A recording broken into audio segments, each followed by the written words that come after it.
तो part number 6 को ध्यान से देखिए अब, ठीक है। पार्ट नंबर 6 हम कर रहे हैं चैप्टर नंबर 3 का, pair of linear equations in two variables. Part number 5 तक हमने कर लिया, ठीक है, जिसमें हमने कितने क्वेश्चन निपटाए? अब तक हमने 4 क्वेश्चन निपटाए हैं, अब सिर्फ 3 क्वेश्चन रह गए, ठीक है ना, जिसमें से 5वां क्वेश्चन काफी अच्छा खासा है, इंपॉर्टेंट क्वेश्चन है, याद रखना इंपॉर्टेंट क्वेश्चन है। मैं दोबारा यहाँ पे लिख देता हूँ, IMP है पेपर के लिए, ठीक है ना। ये क्वेश्चन 2 तरह से इंपॉर्टेंट बन जाता है। देखो इस चैप्टर के अकॉर्डिंग हम पढ़ रहे हैं इस क्वेश्चन को, इसलिए हम इसमें ग्राफ बनाएंगे। बट अगर ये क्वेश्चन अगर जैसे पेपर में आता है तो आपकी मर्जी है, आप इसको ग्राफ के अकॉर्डिंग करो या फिर सब्स्टिट्यूशन मेथड अपनाओ, कोई भी एलिमिनेशन मेथड अपना करके इसको किया जा सकता है। क्लियर हो गया, ठीक है ना। तो मैं यहाँ पे ग्राफ बनाऊंगा क्योंकि अभी हम तो ग्राफ वाला चैप्टर पढ़ रहे हैं, तो हम ग्राफ बनाना हमारे लिए जरूरी है, ठीक है ना। देखो क्या कह रहा है, half of the perimeter of a rectangular garden. कह रहा है एक रेक्टेंगुलर गार्डन है जिसका जो पेरीमीटर है, ठीक है, हाफ ऑफ द पेरीमीटर जो है वो हमें कितना दिया हुआ है, वो दिया हुआ हमें 36 मीटर दिया हुआ है। चलो वो लेंथ बात की बात है, पहले पेरीमीटर क्या होता है देखते हैं। हमें पता है, देखो जो पेरीमीटर होता है, perimeter of a rectangular garden होता क्या है, पहले ये बताओ मुझे। तो ये होता हमारा 2 ब्रैकेट में लंबाई प्लस क्या होता है चौड़ाई, L into L plus B होता है ना, ऐसे कुछ होता है, ठीक है। तो L दो ब्रैकेट में हमें L प्लस बी लिखा है, ठीक है, लेंथ प्लस क्या हो गया, ब्रेथ हो गया, ठीक है ना, जिसको हम विड्थ भी बोलते हैं, ठीक है ना। तो इस तरह से हमने बोला लंबाई प्लस चौड़ाई, हमने बोल दिया 2 इस तरह से। अब इसने बोला हाफ ऑफ द पेरीमीटर, तो पेरीमीटर का हाफ करना है, तो हाफ ऑफ द पेरीमीटर बोला है, तो मैं बोलता हूं हाफ ऑफ द पेरीमीटर बोला है इसने, पेरीमीटर बोला है, तो हाफ करना पड़ेगा। तो इसको अगर मैं करूंगा L प्लस बी का, अगर मैं हाफ करता हूं, ठीक है, तो इस तरह से कट जाएगा, तो ये तो L प्लस बी की बात करना खाली है ना। यानी हमें सिर्फ क्या है, लेंथ को और विड्थ यानी जो उसकी ब्रेथ है उसको जोड़ना है। समझ में आ गया, यहां तो कोई दिक्कत नहीं। आगे बढ़ते हैं, लिखा है whose length is 4 metre more than its width, ठीक है, जिसकी जो लेंथ है वो 4 मीटर ज्यादा है किससे, उसकी जो चौड़ाई है उससे, ठीक है। और आगे लिखा है कॉमा लगा के इस 36 मीटर। ये यानी क्वेश्चन को ध्यान से पढ़ना बहुत जरूरी है। देखो कैसे पढ़ा रहा हो, half of the perimeter of a rectangular garden, यानी ये लाइन लिखी थी और कॉमा लगा दिया, इसका मतलब इसकी लाइन अभी बोलना बाकी है। खाली इतना बोल दिया कि आधा किसका, पेरीमीटर का आधा किसी रेक्टेंगुलर गार्डन का, वो 36 मीटर है। वो कोमा फिर यहां स्टार्ट खत्म होगा, ठीक है ना, क्योंकि कोमा वाली लाइन जो है बीच में, फिर बीच में कुछ और आ गया। इसने बोला हुज लेंथ, जिसकी लेंथ जो है 4 मीटर ज्यादा है उसकी चौड़ाई से, वो उसका पेरीमीटर जो है वो 36 मीटर है, ठीक है ना। हाफ ऑफ द पेरीमीटर कितना है, 36 मीटर है, यहां पे लिखा है। और कह रहा है फाइंड द डायमेंशन, ये बताओ।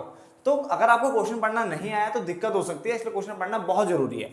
तो अब हमें करना क्या है, डायमेंशन फाइंड करनी है। तो हमने कहा एक काम करते हैं, लेट कर लेते हैं, let the length of rectangular of the rectangular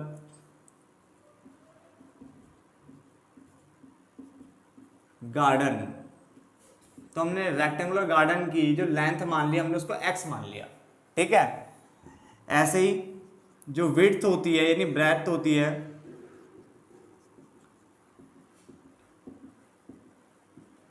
वो हमने क्या मान लिया, y मान लिया। यहां तक कोई दिक्कत नहीं किसी को भी। देन हम लिखेंगे अकॉर्डिंग टू क्वेश्चन, आप पूरा लिख सकते हो या आधा भी चल जाएगा। According to question, ATQ, according to question. इसने बोला है जो half of the perimeter of a rectangular garden कितना निकला था, L प्लस बी यानी x plus Y is equal to कितना बोला उसने, 36 मीटर है, तो 36 मीटर। तो एक इक्वेशन तो हमारी ये हो गई है, ठीक है। एंड अकॉर्डिंग टू क्वेश्चन, एक तो ये बात बोली है इसने, और दूसरी बात क्या बोली है कि हुज लेंथ, लेंथ कितनी हमने बोली है x, वो क्या है, वो 4 मीटर ज्यादा है उसकी विड्थ से। तो विड्थ कितनी थी, y, तो y से 4 ज्यादा है, तो जितनी y है उसमें 4 जोड़ूंगा तब जाकर के मेरा x निकलेगा। बहुत बच्चे क्या x में जोड़ देते, नहीं, x में जोड़ के y थोड़ा निकालना है, y में विड्थ में अगर 4 जोड़ूंगा तब जाकर के लेंथ निकलेगी। इसने ये बोला है हुज लेंथ इज, लेंथ जो है वो 4 मीटर ज्यादा है उसकी विड्थ से, तो विड्थ में 4 जोड़ूंगा तब जाकर लेंथ निकलेगी। तो उसको भी सही बना लेते हैं। तो कैसे करेंगे हम, x y को उधर भेज देता हूं, -y इज इक्वल टू 4, ये हमारी सेकंड इक्वेशन हो गई, ठीक है ना। तो हमने इक्वेशन तो हमने बना ली है यहां तक, ठीक है। फटाफट से यहां तक नोट डाउन करो पहले, ठीक है। मैं इसको मिटाने वाला हूं क्योंकि, जल्दी करिए।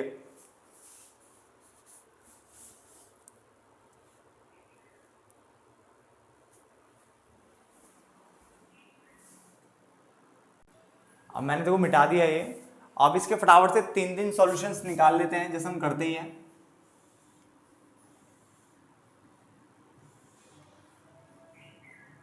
एक्स वाई 1 2 3, पहली इक्वेशन क्या हमारी x plus Y is equal to 36, और दूसरी इक्वेशन हमारी x minus Y is equal to 4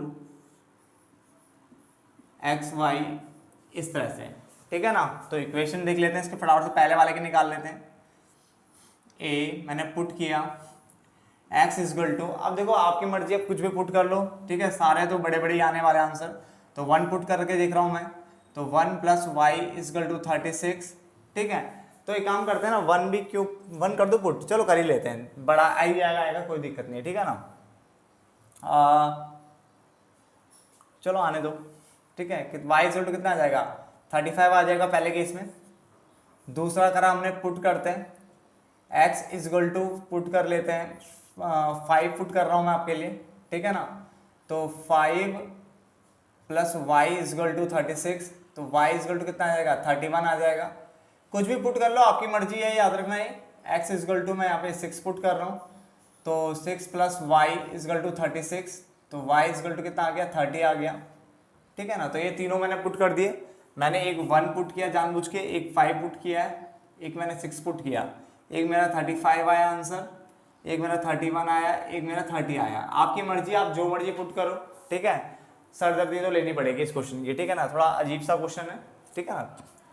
ऐसे हम इसकी बात कर लेते हैं, x minus Y equal to 4। वैसे आप और अच्छे ले सकते हैं सॉल्यूशन, जैसे पता है क्या लेते हैं, थोड़े बड़े बड़े ले लेते हैं, जैसे यहाँ पे x इक्वल टू 10 ले लेते, 16 ले लेते, उसके बाद 20 ले लेते, तो ज़्यादा बढ़िया सॉल्यूशन निकलते, क्योंकि हमें ग्राफ बहुत छोटे में बनाना पड़ जाता है, ठीक है ना, वो ज़्यादा बढ़िया निकलते सॉल्यूशन।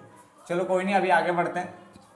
अब यहाँ पे मैं कर रहा हूँ, पुट कर रहा हूँ, x इजकल टू 1 पुट कर रहा हूँ, तो 1 किया मैं, तो 1 minus Y is equal to 4 minus Y is equal to 4 minus 1, है ना। तो माइनस वाई इजकल टू 3, तो वाई इजकल टू कितना हो जाएगा माइनस का 3, ये माइनस वहाँ चला जाएगा। पहला पॉइंट क्लियर हो गया। दूसरा फिर मैंने पुट किया मैंने बी पॉइंट में, x इजकल टू मान लो मैंने पुट किया माइनस का 1, माइनस 1 पुट करके देख लेते हैं, तो -1 हो गया, माइनस वाई इजकल टू 4, तो minus Y is equal to 4 plus 1, तो माइनस वाई इजकल टू कितना हो गया 5, तो वाई इजकल टू कितना हो गया माइनस का 5। और सी पुट कर रहा हूं मैं, कुछ भी जो मेरा मन कर रहा है, क्योंकि अब आपको समझ में आ चुका है, ठीक है। तो मैं अपनी तरफ से पुट कर रहा हूं, आप अपनी तरफ से कुछ भी पुट करना, ठीक है ना। कोशिश करो आप ज्यादा बड़े बड़े पुट करके देखो, आपका आंसर आता ही नहीं आता, ठीक है ना। सी पुट करके देख रहा हूं मैं यहाँ पे, x इजकल टू 3 पुट करके देख रहा हूं मैं, तो 3 minus Y is equal to 4 minus Y is equal to 4 minus 3, तो माइनस वाई इजकल टू 1, तो वाई इजकल टू माइनस का 1। तो मेरे ये आंसर आ रहे हैं यहाँ पे। मैंने पहला पुट किया था 1, दूसरा किया -1, फिर मैंने किया 3, जब किया तो -3 आया, फिर -5 आया, और फिर मेरा माइनस का 1 आया। मैंने अपनी तरफ से कुछ भी उठपटांग से माने, इस बार मैंने सच में उठपटांग से मैंने सॉल्यूशंस लिए हैं इसके, ठीक है, जो पॉइंट्स लिए। आप अपनी तरफ से कुछ भी अच्छे से अच्छे, बेहतर से बेहतर मान सकते हो, ठीक है ना, यहाँ पे आपके ऊपर है। चलो मैं उसका ग्राफ बनाता हूँ, आप भी अपने अकॉर्डिंग बनाइए जो आपने पॉइंट्स लिए हैं। अब ध्यान से देखो, मैंने इसको देखो बना तो दिया है, कैसे बनाया ध्यान से देखो, छोटा छोटा करके मैंने y को, देखो y बहुत आगे जा रहा था, 35 तक जा रहा है, तो मैंने 38 तक y को दिया है, छोटा छोटा गैप करके। x को मैंने 25 तक खींचा है, मैंने जानबूझ के आगे तक खींचा x को जानबूझ के। y मैंने सिर्फ x मतलब y मैंने -5 तक रखा y डैश को, और x डैश को मैंने सिर्फ कितना रखा है 6 तक रखा है, 5 6 तक इसको भी घसीट सकते थे, ठीक है ना। तो इतना तक मैंने इसको रखा हुआ है। अब देखते हैं करना क्या है, ठीक है ना। आप स्केल का यूज करना प्लीज, क्योंकि स्केल का यूज करोगे तो ज्यादा बढ़िया, तभी आंसर सही आएगा। मैं तो जैसे तैसे करके आंसर लेके आ जाऊंगा, और मैं बोर्ड पे बना रहा हूँ, मैं बार बार आपको यही बताता हूँ, ठीक है। मैं कॉपी पर बनाऊंगा तो बिल्कुल सटीक आंसर आएगा एक बार में। अब ट्राई करते हैं, इसका आंसर लाने की कोशिश करते हैं, ठीक है। सबसे पहले देखते हैं 1 पे 35, तो देखो एक तो ये रहा एक्स का, पहला एक्स का, फिर 1 पे 35 हमारा कहाँ है, यहाँ है, तो 1 पे 35 हमारा ये बनेगा, ठीक है, 1 पे 35, ठीक है। दूसरा हमारा जो बन रहा है वो है 5 पे 31, तो 5 हमारा ये रहा, और 31 हमारा जो है तकरीबन यहां जाएगा इस जगह पे, ठीक है। ट्राई करते हैं, तो 5 पे 31 हमारा ये है, और पहला वाला यहां पे है, फिर 6 पे हमारा 30 है, 6 उसके आगे ही है थोड़ा सा, और 6 पे हमारा 30 है, शायद यहीं पे आएगा इस जगह पे, ठीक है। तो 6 पे हमारा 30 आ जाएगा, ठीक है। इस तरह से एक लाइन आ जाएगी, ट्राई करते हैं सीधा सीधा लाइन आ जाए, बढ़िया है। फिर शायद ही ऐसे कुछ आएगी, ठीक है, कुछ ऐसा कुछ लाइन आने वाली है।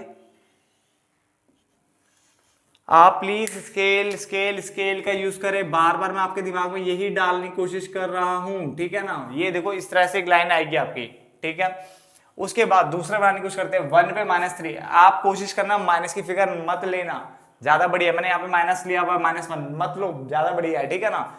1 पे -3 लेना। देखो आप प्लस में लोगे फिगर, चाहे माइनस में आने कोई दिक्कत है, बट आप प्लस में लो, ज्यादा बढ़िया। अब मैंने माइनस में ली भी बीच में, है ना, कोई दिक्कत है। अब देखते हैं क्या करते हैं। अब 1 पे -3 बनानी है, 1 पे -3 देखते हैं। 1 पे -3 यहां जा रहा है मेरा ये, तो ये 1 पे -3 तो मेरा ये बन गया। उसके बाद दूसरा आ रहा है -1 पे -5, तो -1 तो भाई मेरा x का ये रहा, -5 ये रहा, तो यहां बन रहा है ये, तो -1 और -5, ठीक है। ये दोनों यहां आ गए, ठीक है। थोड़ा छोटा लिख रहा हूँ उस वाले पे, और बोल के चल रहा हूँ ताकि आपको समझ में आ जाए क्या बोल रहा हूँ मैं, ठीक है ना। पे हल लिख क्या रहा हूँ। उसके बाद अगला है 3 पे -1, तो 3 पे -1 शायद इधर आ रहा है, तो 3 पे -1 ही हो गया। अब इसको भी मिलाने की कोशिश करते हैं, ठीक है।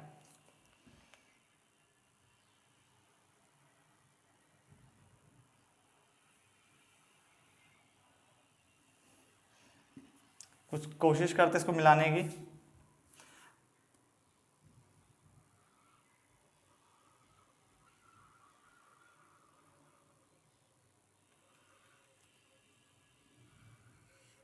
कुछ ऐसा, ये जो वाली इक्वेशन थी ये हमारी x + y = 36। ये जो इक्वेशन आई है हमारी, ये x - y = 4 है, ठीक है। यहां तक हो गया। उसके बाद इन्होंने जहां पे कट किया वो बिंदु ये वाला है, ये बिंदु हमारा, ठीक है ना। इसको किस तरह से, देखो आप कोशिश करना, देखो अभी मैं तो स्केल का यूज नहीं किया है, तो आप प्लीज स्केल का यूज करें। इसने कुछ इस तरह से कट किया होगा, ये आपको कुछ इस तरह से मैच करेगा बेटा, ठीक है ना। मेरे पे स्केल नहीं है इसलिए मैं आपको हाथ से करके दिखा रहा हूँ, ये कुछ इस तरह से मैच करेगा। यहाँ पे करेगा, एक पे करेगा 20 पे, और एक पे करेगा आपका 16 पे। अब इस तरह से ये हुआ कि देखो हमने 20 क्या माना था, देखो हमने x क्या माना था, हमने x मानी थी लेंथ, तो उसका मतलब ये हुआ कि ब्लैक कहाँ गया, मान मार्कर ये रहा, तो हमने माना था लेंथ, तो हमने माना था लेंथ, सो द लेंथ, ठीक है, यानी जो हमारी x, ठीक है ना, इज क्या मानी जाएगी, x। हमने x, अब x में देखो कितना आ रहा है 20, तो लेंथ हो जाएगी हमारी 20, और द विड्थ को हमने क्या मानी थी, y माना था, इज, ठीक है, वो क्या होगी हमारी 16 हो जाएगी, ठीक है ना, वो हमारी 16 हो जाएगी क्योंकि वो हमारी y थी, ठीक है ना। तो लेंथ हमारी क्या हो जाएगी, हमारी 20 होगी क्योंकि हमने x मानी थी, हमारी 20 जाएगी, और जो हमारी विड्थ होगी हमारी कितनी जाएगी, 16 जाएगी, ठीक है ना। अगर आप स्केल का यूज करते हो तो यही आपका आंसर आना चाहिए। बाकी बोर्ड पे थोड़ा तिरछा मिर्चा आपको दिख रहा होगा, कोई दिक्कत नहीं उसका, ठीक है ना।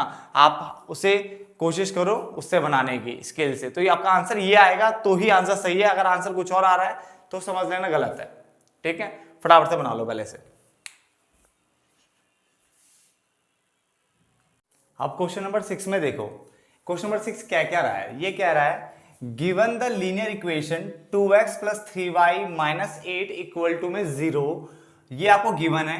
Right the another linear equation, यानी आपको दूसरी लीनियर इक्वेशन लिखनी है, यानी आपको एक तो आपको गिवन है, आपको दूसरी लीनियर इक्वेशन लिखनी है इन 2 वेरिएबल्स, जिसमें 2 वेरिएबल होने चाहिए, यानी x और y, ठीक है। ये आपको 2 वेरिएबल आपको चाहिए, a b x y, इस टाइप से 2 वेरिएबल चाहिए होते हैं, ठीक है ना। such that the geometrical representation of the pair so formed is, यानी जो बनेगा, जो पेयर बनेगा वो पहले तो इंटरसेक्टिंग लाइंस होगा, दूसरा पैरेलल लाइंस होगा, तीसरा कोइंसिडेंट लाइंस होगा। अब ये होता क्या है, देखो हम पढ़ पढ़ के थक चुके हैं, फिर भी मैं आपको एक बार और रिपीट कर देते हैं। देखो इंटरसेक्टिंग लाइंस के लिए पढ़ते हैं सबसे पहले, इंटरसेक्टिंग लाइंस। देखो कोई भी इक्वेशन इंटरसेक्टिंग लाइंस के अंदर कब फॉल करती है, जब a1 अपॉन में a2 not equal to b1 upon में b2, ये वाला केस होता है, ये हमने पढ़ा हुआ है, ठीक है। अब हमें एक इक्वेशन तो दी हुई है 2x plus 3y minus 8 equal to में 0, जिसमें a1 हो जाएगा 2, b1 हो जाएगा 3 और c1 हो जाएगा माइनस का 8। यहां तो कोई दिक्कत नहीं।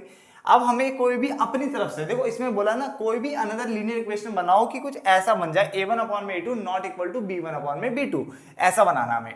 तो अपनी तरफ से कोई भी इक्वेशन बना दो, आपका जो मन करे वो बना दो, ठीक है। तो मैं कोई ऐसी इक्वेशन बना रहा हूं जहां पे a1 अपॉन में a2 not equal to b1 upon में b2 होगा।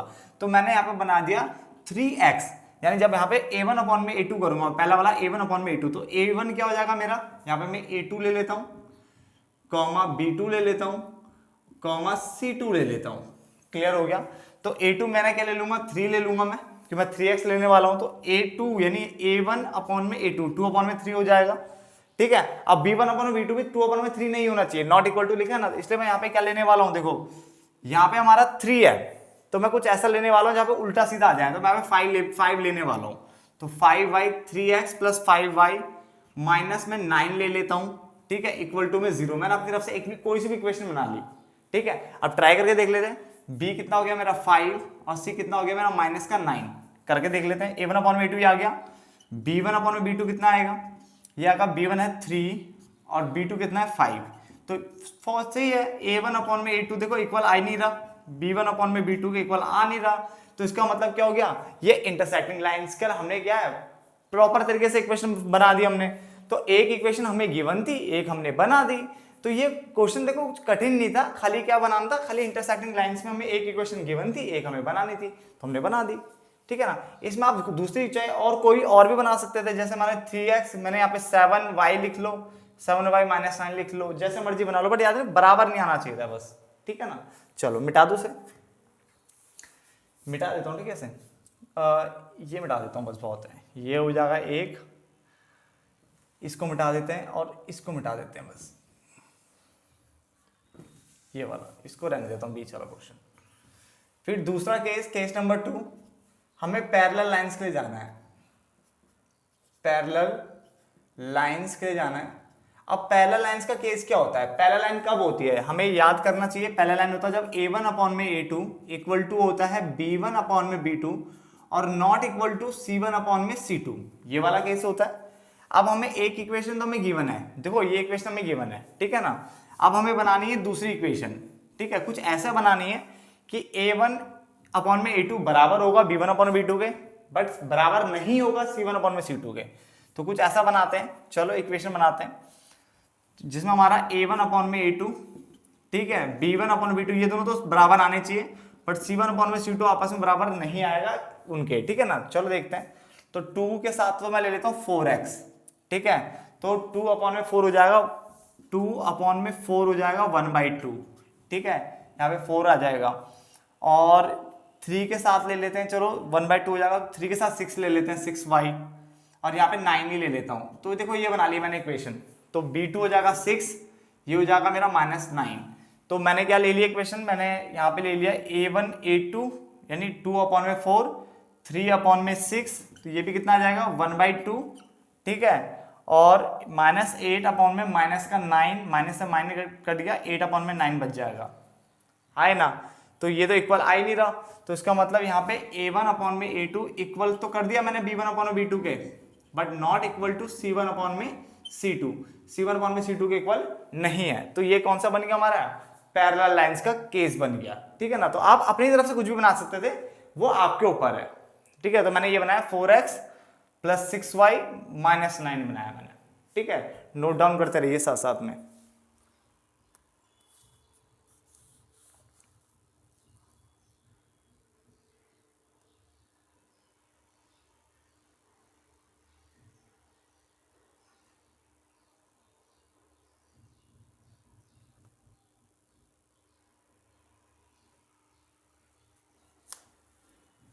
ठीक है ना। अगर आप चाहो तो ये भी बना सकते थे, जैसे मैं और कोई इक्वेशन, जैसे मान लो अगर सपोज बनाने का मन करता तो क्या बनाते, यहाँ पे मान लो मैं बना लेता 3x प्लस, अब ये 3x बनाता तो देखो क्या बनता, नहीं 3x नहीं 6x बनाता मान लो, तो 2/6 होता, तो ये 1/3, पहला 1/3 आता, ठीक है, तो 6x हो गया। फिर ये भी 1/3 करने के लिए क्या 9y करना पड़ता, क्योंकि 3 1 जा 3 और 3 3 जा 9, तो ये भी 1/3 हो जाता, ठीक है। अब यहाँ पे क्या, इसको तो ऐसे रहने दो, ठीक है, -9, तो यहाँ पे आ जाता 6x प्लस 9y माइनस 9, तो ये बना लो चाहे इक्वेशन। तो इक्वेशन कुछ ऐसी बनानी है जहां पे a1/a2 बराबर हो जाएगा b1/b2 के, but not equal to c1/c2। तो अपनी थिंकिंग लेनी है। तो इतना बड़ा चैप्टर हमने किया है तो ये तो हम बना ही सकते हैं, ठीक है ना, इतना बड़ा कोई इशू नहीं है, ठीक है ना। फटाफट से नोट डाउन करो उसे भी। अब लास्ट केस, ठीक है, मुझसे पहले आप बना के देखो, इसको मिटा ही देता हूं इस बार।